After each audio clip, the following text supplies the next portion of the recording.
tinatanong? Wala lang. Eh di kung wala, eh pautang na lang ng ulam. Hay naku, Emerson, magbayad ka muna ng utang mo. O kaya naman doon ka kay Aling Bebang umutang. Sige, Ate Mariel, babalik na lang ako.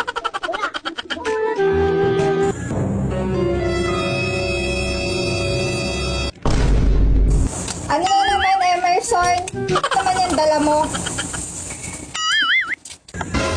Ulam to, Ate Mariel. Ayaw mo kasi ako pautangin ng ulam. Baka lang makonsensya ka. Aba naman, at may ulam naman pala kayo. Eh bakit nangingi ka pa ng ulam? Ano ba yan?